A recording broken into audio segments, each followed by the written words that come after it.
Mataji. Good morning, everyone. Let's bow down to Shri Mataji, raise our Mother Kundalini, and put Bandhan.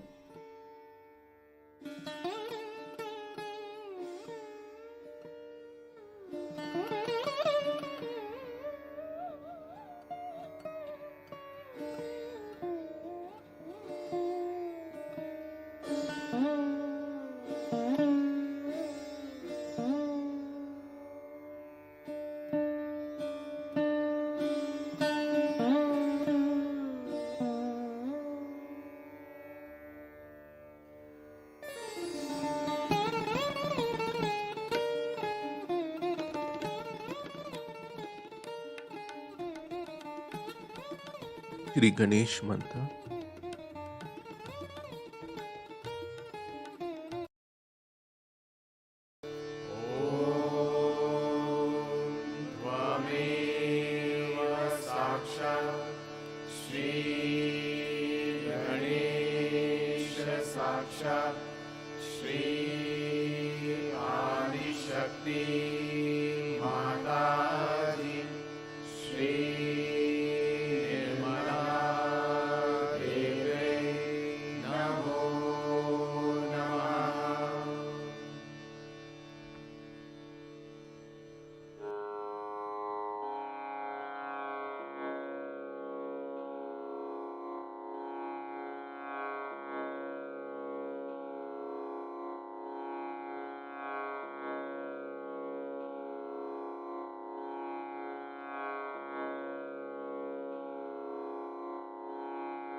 Let us bring our attention on our Sahasrara.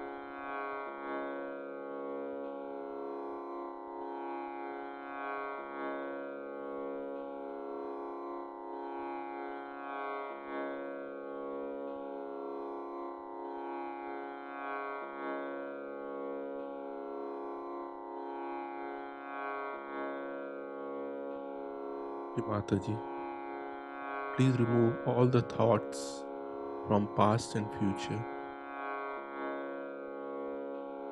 Kindly bring our attention into the present.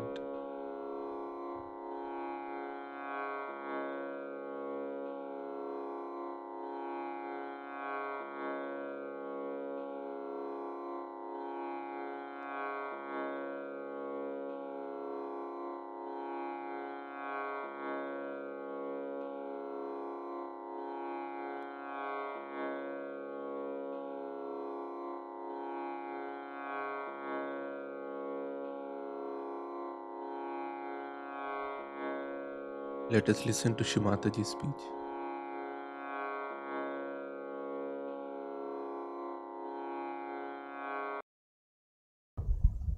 Yesterday, I met a lady and she told me that she was seeking God.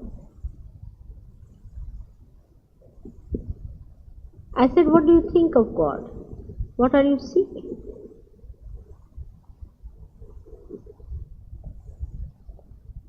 When we say we are seeking, do we know what are we supposed to seek? And do we understand how we are going to feel our seeking complete? That we have reached the destination.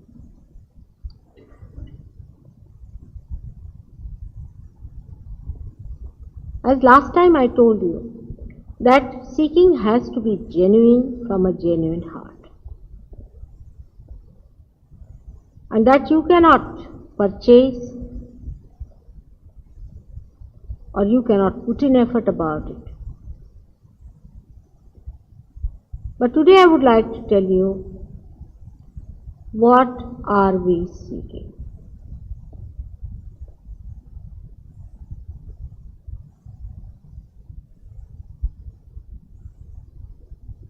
Let us see how the seeking comes within us. From where? As shown here, there is a center called as Nabhi Chakra, which is here in the center. Can you say anyone else? Nabhi.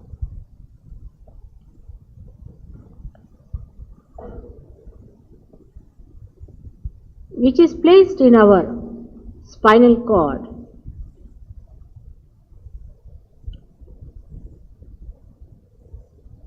And manifests the solar plexus, which is placed midway under your navel. This is the center that creates the seeking within us. Seeking is only possible when something is living. For example, what is the seeking of this chair? It cannot think, it cannot move.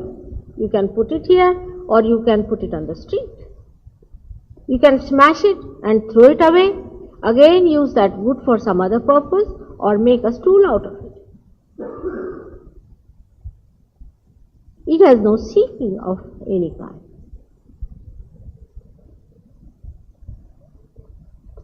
Only when a thing becomes a living being, like a amoeba, you can take a unicellular ant,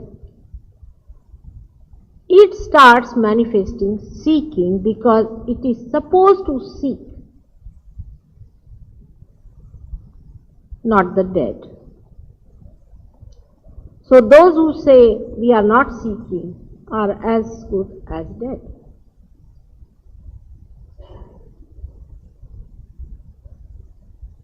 Those who say we are seeking are living and also kicking. The little bit, if you understand that a desire is created within a little animal called as amoeba by giving him hunger. Just think of it. It has no brain. It has just a small nucleus. But it can feel it is hungry. It has to eat something to grow. It also knows it has to reproduce.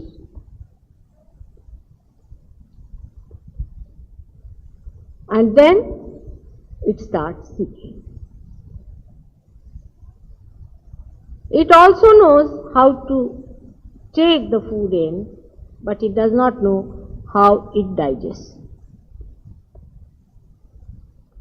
That part is not his job. Even for us, just the same. So the seeking starts in a little amoeba. And the whole evolution is based on that seeking, gradually improving and improving the ways and means of seeking, while the desire is that of food only, alone. There is also another desire, or you can say an emotion in the smallest of amoeba, is the sense of preservation. It knows the dangers that can finish his existence.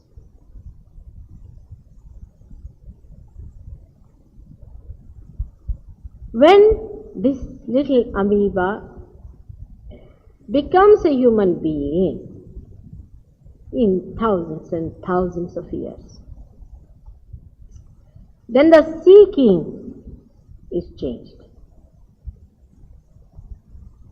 In the beginning, it starts, of course, the food seeking is still there. That's the basics. You must have food to begin with. Of course, the methods are improved, changed, evolved for the seeking of food, but there is also a great understanding of how to preserve yourself and your clan.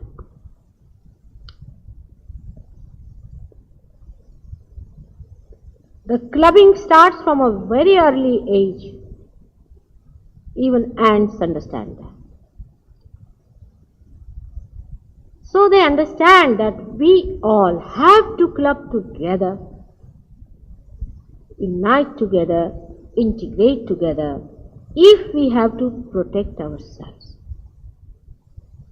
And this seeking of wholesomeness also develops gradually in the human beings, and the expressions of that is, you can see, all our efforts to preserve ourselves and to be clubbed together.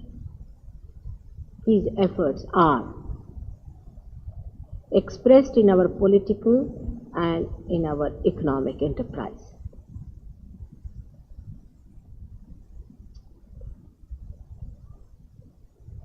Now, in the human being, a new seeking starts, is to have power over others. Animals do not seek power, they have. For example, a tiger is much more powerful than, say, a poor rabbit. He is born like that. And a rabbit does not want to become a tiger. He does not try. Like every Dick, Tom and Harry would like to become a prime minister. But a rabbit would not try to be a tiger. He understands, I am a rabbit and I must develop my means of defenses and my means of offenses by which I exist. In the same way the tiger acts. He is aware of his powers and also he is aware of his limitations.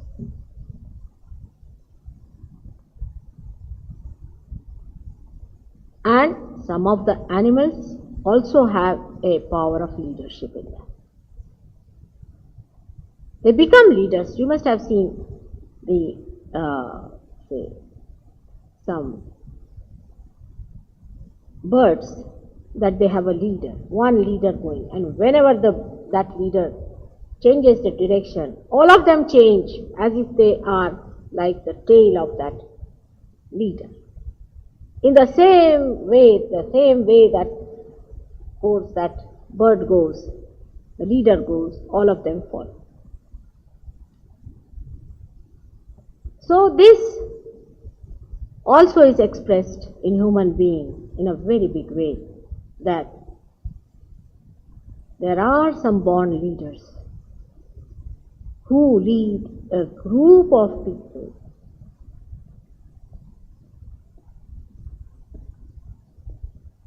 to some destination in which they fulfill the seeking of that group. Now the seeking of the groups could be money, mostly it is. Now money, animals don't understand. This is the creation of human beings. So for them money becomes very important because it is their own creation. We had barter systems, but then we thought it is better to have some sort of a medium which will convert one good into another, so we start the money.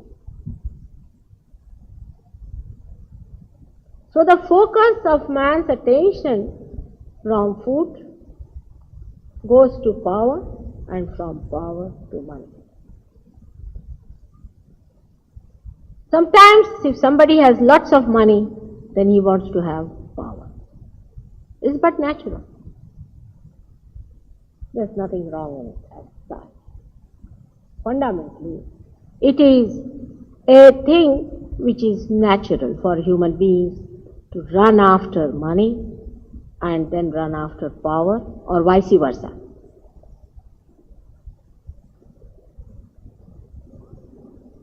But beyond that starts another seeking, is the seeking of knowing why are we here? What are we doing here? What is the purpose of our life? Why God has created us? To what purpose? To what end? Or it is just a joke going round? Are we just foolishly being born, getting married, having children and dying like amoeba? Or have we any other purpose? Many human beings do not go beyond money or health. They want good health. I mean, animals don't take any exercises as far as I know. But human beings can go to any extent to preserve their health. But for what? I mean, you may be a wrestler for what? Just to fight each other? You might be the healthiest person living on this earth. But for what? You are just a waste. What is your use? You may be the wealthiest man going in the best cars and whatever you may call it, all the so-called luxuries of life and material well-being. But for what? When such a question comes into our mind, the new kind of seeking starts, which asks the question, why are you here? Are you here just to run in this rat race, morning till evening, earning money and earning power, and doing all useless activities, pleasing others, to show off your money or to extract some money from others? Is that the aim of your life? Now this is the beginning of the fourth inquiry, or the fourth dimension in your awareness. This inquiry is also the flowering of the same rudimentary thing called as hunger. Hunger for spirituality, hunger for God, hunger for higher things of life. It starts with it. That I call is the genuine happening.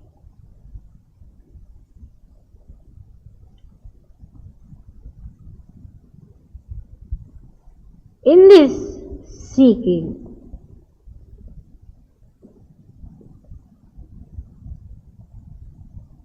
we get confused.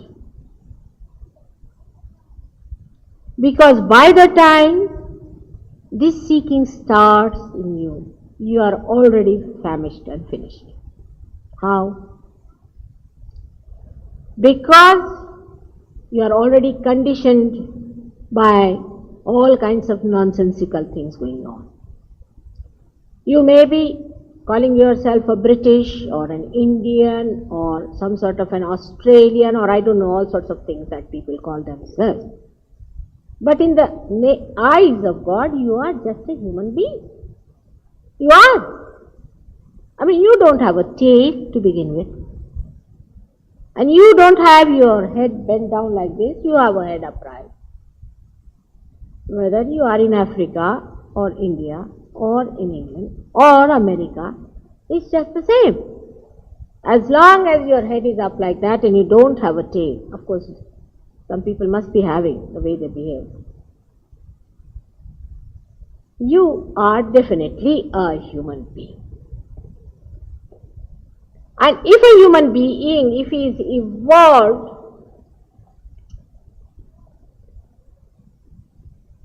through various experiences of life and realizes that none of these experiences have really given him the fulfillment and the answer to his question, why are we here? Then the turning point takes place in his life and he becomes a seeker. Not before that. Those who go to gurus and say, Mother, will you please give a job to my son?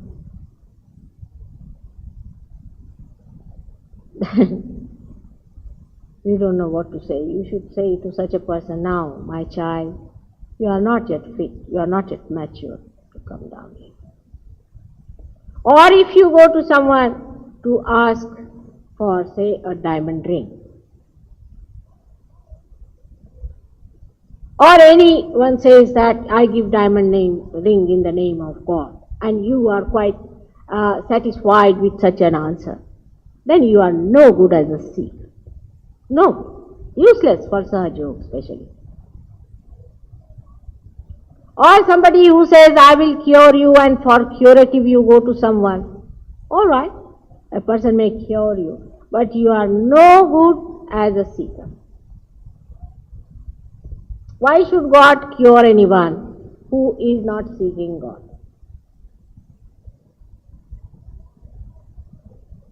I mean, why should I repair this instrument if it is not going to carry my voice? Or else some of you, if you go to a guru and if he tells you a story like this, that you have to pay me some money for this. Because if you don't pay me money, you cannot be involved into this kind of a thing. You better slap such a guru on his face and tell him that, what do you think of me? It's complete indignity to your seeking. He wants to involve you through taking money from you. Can't you see that he is insulting you by saying that you are such a materialist, that when you give me money, then only you will be attached to seeking of God? Just think of it.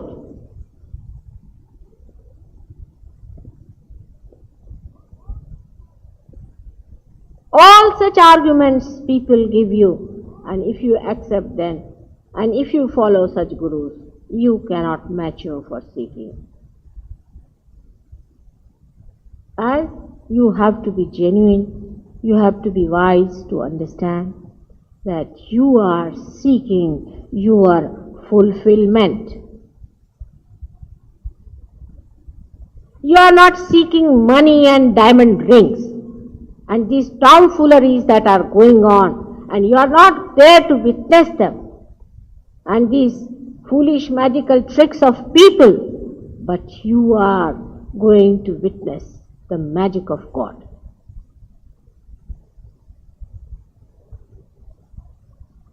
Then in the seeking also you must know that if God is the universal being, anybody who professes that we are the chosen ones and nobody else can be a chosen one, or he was the only prophet and he was the only God, and because he belonged to some organization, is nothing but absurd fanaticism and ugliness. Do not deceive yourself. Please try to understand. Self-deception will never be forgiven by God. Amoeba, does he deceive himself if he sees the food there? Does he? Or a lion, or even a frog. It has such a little brain. It understands what it is seeking. Will he deceive himself? But human beings deceive themselves morning till evening.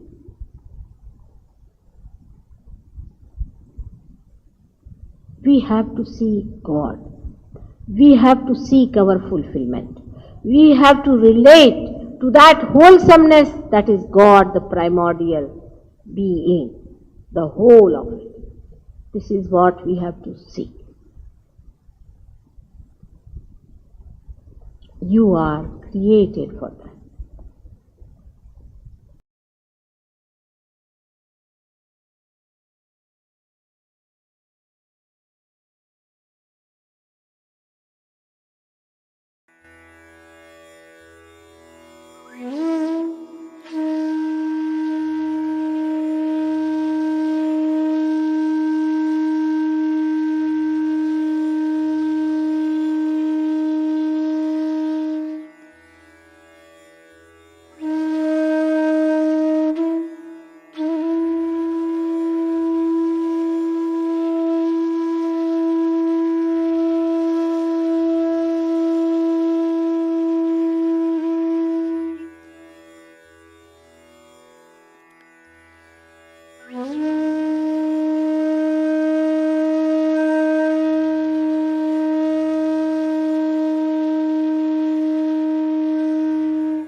us.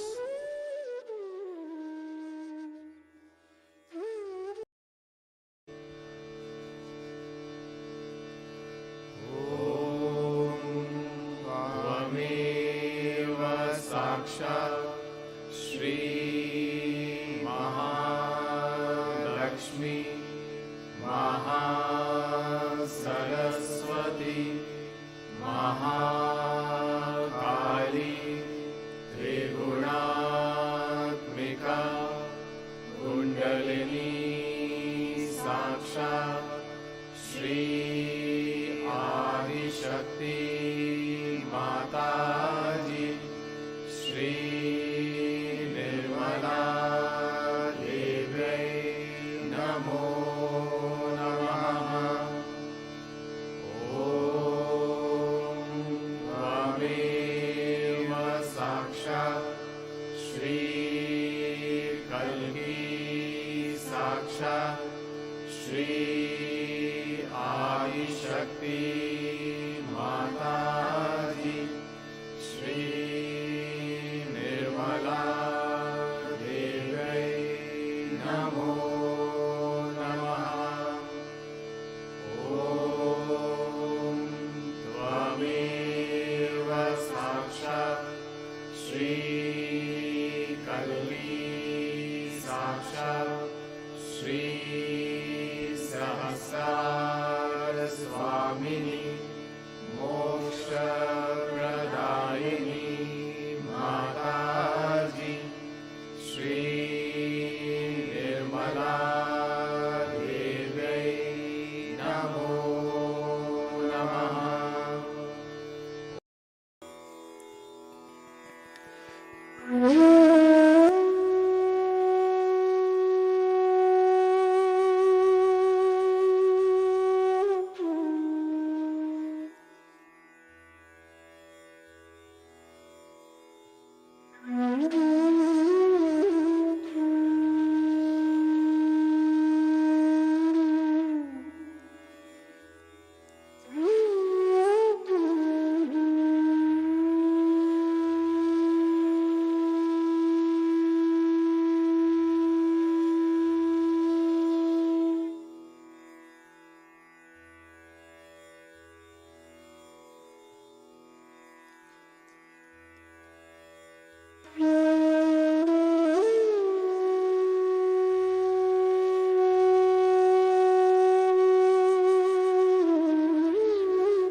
Wish Mataji for this beautiful collective meditation. Wish Mataji. Let's bow down to Shri Mataji and take Bandhan.